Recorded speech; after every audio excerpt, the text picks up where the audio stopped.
we are set up here to deal with all of our native species, and then everything within the zoo could come here to the nest with the exception of the giraffes, who are just too big. So we have out in the halls big weigh scales on the floor, so it's like built into the floor. So if we've got, let's say, an anaesthetised lion on a gurney and we want to know what he weighs, we can zero the gurney, roll the gurney and the lion onto there, and then we know what they weigh. Things like our sheep walked down here this morning to use those scales. They have good manners and can come in. Every morning we start with bird treatments, and every afternoon we finish with bird treatment. So it's a bird treatment sandwich, and then in the middle we do whatever needs doing with our zoo patients, whatever needs doing with our hospitalised patients, and we deal with obviously any new birds that come in, which some days we get no new birds, some days we get like 6 new birds, you just don't know. Right, there we go.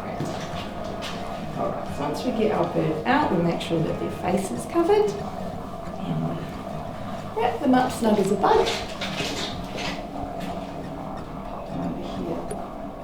Scales.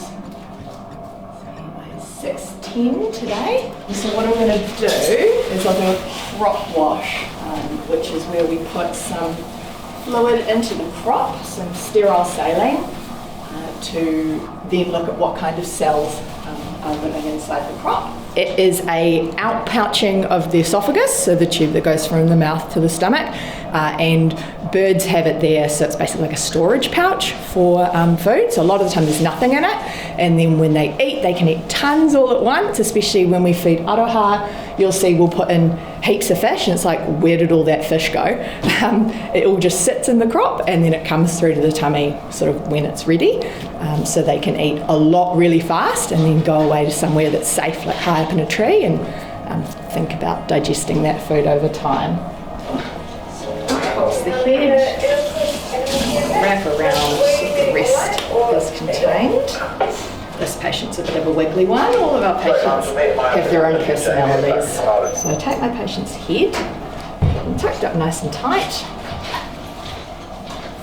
open wide. Oh, I know. Pop that tube down, make sure it's in the right place. In goes the fluid, then I leave it where it is. Give that crop a little palpation, give a massage, and then I suck out what I can.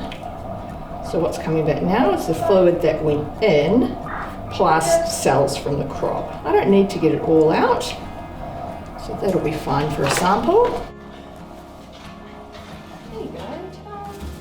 All of our patients have different personalities. Some of those personalities are bitey.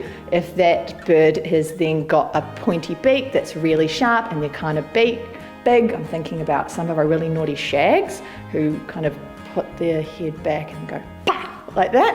And they can be a bit challenging to deal with, but they're quite fun as well. Like, we like the ones with a bit of fire. And the patients who are really, really small are really challenging as well, just in terms of handling, and there's only so much blood you can get out of them, there's only so much you can do. That can be a bit awkward as well.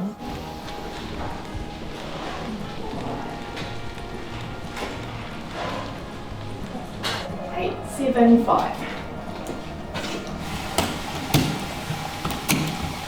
Hello.